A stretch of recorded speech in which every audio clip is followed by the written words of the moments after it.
नमस्ते बच्चों। कक्षा 7 विषय विज्ञान और लेसन है 11वां पादपों और जंतुओं में परिवहन। इसके जो अपने 3 जो भाग हैं वो पहले कर चुके हैं। चौथा और जो लास्ट भाग है वो देखते हैं कि अपने शुरू करना है पादपों में पदार्थों का परिवहन। इस टॉपिक से अपने शुरू करना है। तो देखो क्या दे रखा है कि अध्याय 1 में आपने पढ़ा कि जो पौधे हैं वो अपनी जड़ों के द्वारा मिट्टी से जल और जो खनिज पोषक हैं उनका अवशोषण करते हैं और उन्हें पत्तियों को फिर प्राप्त करवाते हैं। तो ये चीज़ अपने पढ़ी है कि पौधे जीवित रहने के लिए अपना भोजन समय बनाते हैं। उस क्रिया को क्या कहते हैं? प्रकाश संश्लेषण कहते हैं। प्रकाश संश्लेषण में वे प्रकाश को तो सूर्य का प्रकाश ग्रहण करते हैं और जो खनिज लवण है और जो मिट्टी से जल है वो क्या करते हैं? वो पत्तियों तक पहुंचाने का कार्य क्या करते हैं? जड़ों के द्वारा ग्रहण करके फिर तना आगे सभी पत्तियों तक पहुंचाने का कार्य करता है। तो जो पत्तियां हैं वो क्या करती है? जल व कार्बन डाइऑक्साइड का उपयोग करके प्रकाश संश्लेषण के प्रक्रम के द्वारा भोजन बनाती है। ये चीज़ें अपने पहले पढ़ चुके हैं बहुत बार। और ये भी पढ़ चुके हैं कि जो सभी जीवों का भोजन ही उनके लिए क्या है? ऊर्जा का स्रोत है। ऊर्जा कहाँ से मिलती है? सभी को उसके भोजन से ही मिलती है। जीव की जो प्रत्येक कोशिका में क्या होते हैं? ग्लूकोज का विखंडन होने से ऊर्जा निर्मुक्त हो जाती है कि जो ग्लूकोज है वो टुकड़ों में विभाजित होता है। उसी टुकड़ों में क्या होती है? ऊर्जा भी होती है। कोशिकाएं इस ऊर्जा का उपयोग क्या करती है? जीवन की मूल क्रियाविधियों को संपादित करने में करती है। वो अपनी जो सभी क्रियाविधियां हैं मूल उनको पूरा करने में इस ऊर्जा का उपयोग करती है। अतः यह आवश्यक है कि जीव की प्रत्येक कोशिका को भोजन उपलब्ध कराया जाए।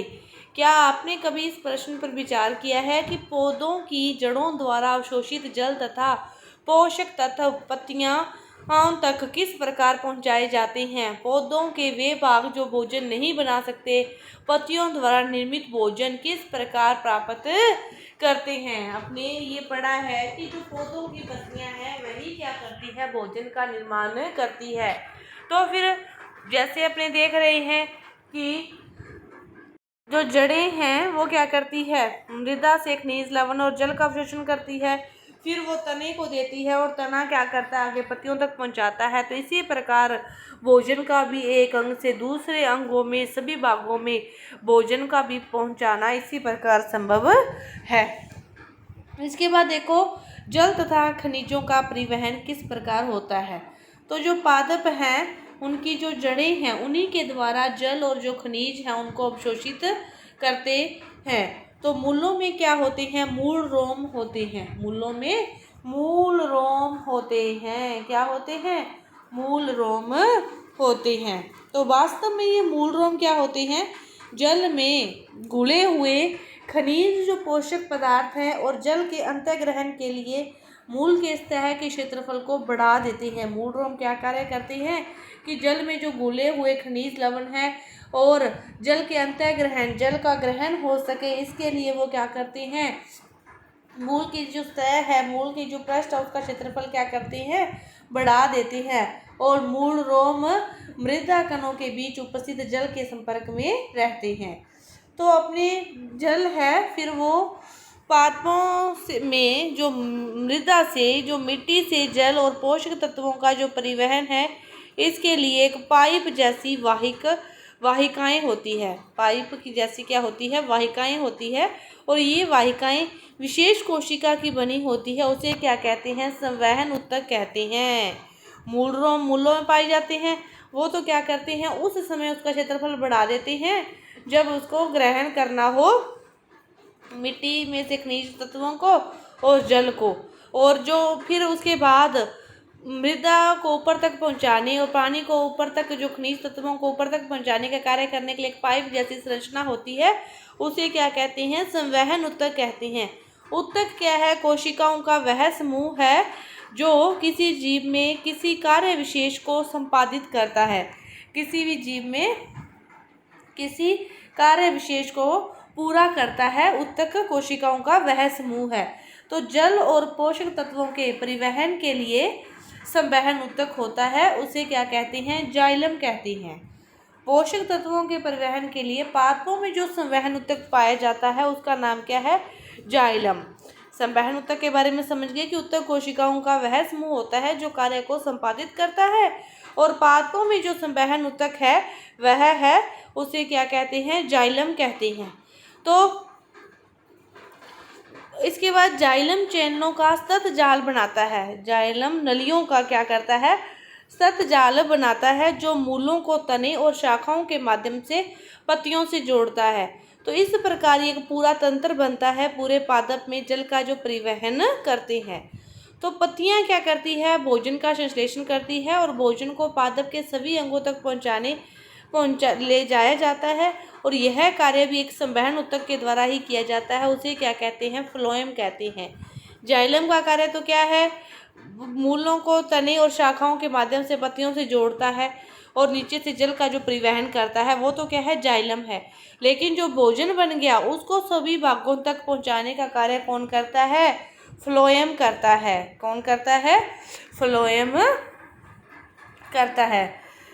इसके बाद देखो इसी प्रकार मतलब जाइलम व फ्लोएम पादपों में क्या करते हैं, पदार्थों का परिवहन करती हैं, एक भाग से दूसरे भाग तक पहुंचाती हैं। ये कार्य जाइलम जल को पहुंचाता है और फ्लोएम खनिज लवणों को और भोजन को दूसरे भागों तक पहुंचाता है। इसके बाद क्रियाकलाप दे रखा है 11.3 कि हम इस क्रियाकलाप के लिए हमें क्या चाहिए, कांच का गिलास चाहिए, पानी चाहिए, लाल स्याही चाहिए, एक कोमल शाक या पौधे की टहनी और एक ब्लेड की आवश्यकता होगी। इतनी चीज़ें चाहिए हमें।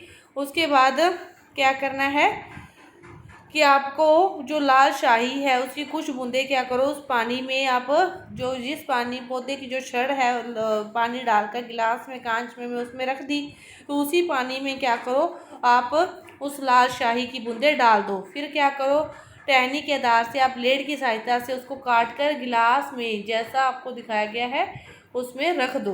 अगले दिन आप इसका अवलोकन करो तो आपको क्या दिखाई देगा कि वो जो लाल रंग है वो ऊपर की तरफ आपको उस टहनी में या पत्तियों में कहीं ना कहीं आपको वो दिखाई देगा लाल रंग की बूंदों के रूप में। इस प्रकार आपको कुछ ना कुछ कहीं ना बूंदे आपको दिखाई देगी कि वो जो लाल जल है उसको उस पादप के द्वारा ऊपर की ओर ग्रहण किया गया है।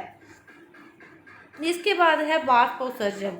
बाष्पोत्सर्जन क्या है, कि पानी में से बाष्पोत्सर्जन के बारे में आपने पढ़ा कि जो पानी है वो वाष्पित होकर सूर्य के प्रकाश से ऊपर उठ जाता है और नीचे क्या रह जाते हैं, उसके जो बाष्पित जैसे नमक का समुद्र के पानी से नमक को प्राप्त करते हैं तो किस क्रिया से करते हैं, बाष्पोत्सर्जन की क्रिया से करते हैं।